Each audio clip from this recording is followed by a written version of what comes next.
নমস্কার বন্ধুরা, কুহুস কিচেনে আপনাদের আবারও স্বাগত। তো আবারও আয়া পড়ছি আর একটা নতুন রেসিপি লইয়া। তো আজকে আমি পটল দিয়ে তোমরা একটা এমন একটা জিনিস দেখাবো, যারা পটল খাইতে খাইতে জিব্বা পিছলা হয়ে গেছে, স্বাদ একটু মানে একদম পছন্দ লাগে না পটল, তারাও পটল খাইতে বাধ্য হইবা এই রেসিপিটা দেখা। তো দেখো, মুগ ডালটা আমি কড়াইয়ের মধ্যে ভাজা লইছি ভালো করে।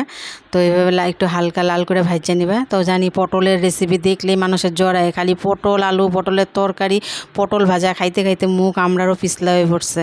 তারপরে দেখো, স্বাদ পাল্টানির লেগেই আজকের রেসিপিটা তোমরা লগে শেয়ার করলাম। তারপরে মশলা নিয়ে নিয়েছি, জিরার গুঁড়া, ধনিয়ার গুঁড়া, লঙ্কা, আদা। বেশি মশলার দরকার নেই, হালকা মশলা দিয়েই হয়ে যায় তরকারিটা। আর মশলা অল্প, কিন্তু টেস্টে এতটাই টেস্ট হয়, না খাইলে বুঝতে পারবে না। তারপরে দেখো, হলুদ দিয়ে দিছি তেলের মধ্যে হলুদ দিয়ে পটল ভাজবা। পটলের কালারই দেখো আলাদা হয়ে যাবে, দেখো এত সুন্দর কালার হয়। তারপরে ওই তেলের মধ্যেই আমি আবার আলু দিয়েও, যে আলু কাটতে রাখছিলাম ডুমো ডুমো করে, ওই আলুগুলোও ভাজা নিব। তো এইভাবে একদিন তোমরা নিরামিষের দিন হোক বা এমনি যদি খাইতে চাও, পটল এইভাবে একটু নতুনভাবে একটু রান্না করে খায়ও, আশা করি খুব ভাল লাগবো। আর আমার চ্যানেলটারে সাবস্ক্রাইব করে দিও, তাহলে আরও নতুন নতুন ভিডিও আপলোড করলে তোমরা সরাসরি দেখতে পারবা। হ্যাঁ, সাবস্ক্রাইব করে দিও আমার চ্যানেলটা। তো যাই হোক, দেখো কড়াইয়ের মধ্যে আমি তেল দিয়া, তারপরে গোটা গরম মশলা দিয়ে দিছি। গোটা গরম মশলা, দারচিনি, এলাচ, লং, তারপরে দিয়ে দিছি হইলো একটা তেজপাতা। তো তেজপাতাটা একটু ভাজা ভাজা হবে, মশলাটার থেকে একটা সুগন্ধ বেরোইব। তারপরে দিয়ে দিব এই দেখো জিরাটা যেই চটচট চটচট চটচট শুরু হইব, তারপরে দিব 1 চামচ আমি ঘি। জিরা মানে জিরাটা এলে মানে বুঝলা যে ভাজা হয়ে গেল, যেমন চটচট আওয়াজ হয়ে ফুটা বন্ধ হয়ে যাব। তারপরে মনে করো জিরা ভাজা হয়ে গেলে একটা গন্ধ বেরোবো, তারপরে দিয়ে দিব ঘিটা তেলের সাথে মিশা যাব। আর মিশে গ্যাসের আঁচটা কিন্তু একদম কমায় রাখবা, নাহলে কিন্তু সব পুড়ে যাবো গা। তারপরে দিয়ে দিব আমি এই যে সর করে ছাড়িয়ে দিবা এলো মশলাটা। দেখো কেমন সর হইতেছে আওয়াজটা একদম।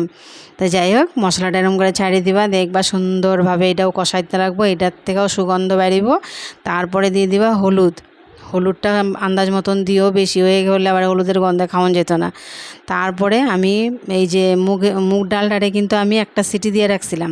তো তোমরা যদি না চাও যে সিটি এমনিও দেওয়ান, মানে সিটি ছাড়াও করন যায়, সিটিটা হলো অপশনাল। তো আমার হাতে সময় কম থাকলে তো একটা সিটি দিয়ে এরকম করে সময়ও বাঁচলো, গ্যাসও বাঁচলো।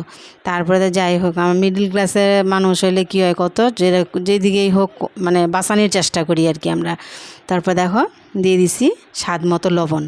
তারপরে স্বাদ মতো লবণ দিয়া এটা দিয়ে মানে ভালো মতন এটাও কষান লাগবো ডালটারে মশলার সাথে ভালো মতন কষায়। দেখো কষাইতে কষাইতে কিন্তু ডালটা আধা আমার সিদ্ধ হয়ে গেছে। আর যদি ভাইজাই যদি দিয়ে দিই, তাহলে আমার সহজে এটা মুগ ডাল তো সহজে সিদ্ধ হতে যায় না, মানে একটু সময় লাগে আর কি। তো সময়টা আমার কাছে এত ছিল না বলে আমি এটা শর্টকাট মারিয়ে দিছি। তোমরা যদি মনে করো যে না এমনি গোটা গোটা ডাল দিবা, তো ভাইজা ডালটা এর মধ্যে দিয়ে দিতে পারবা। যে মশলাটার উপরে আমি সিটি দিয়ে বসাইছি, তোমরা এটা ভাজা ডালও দিয়ে দিতে পারবা। তারপরে দেখো ডালের উপরে দিয়ে দিছি আমি ভাজা আমার পটল আলু দিয়া এটাও ভালো করে কষায়া তারপরে দিয়ে দিব আমি হালকা ঝোলটা তোমরা আন্দাজ মতন দিও।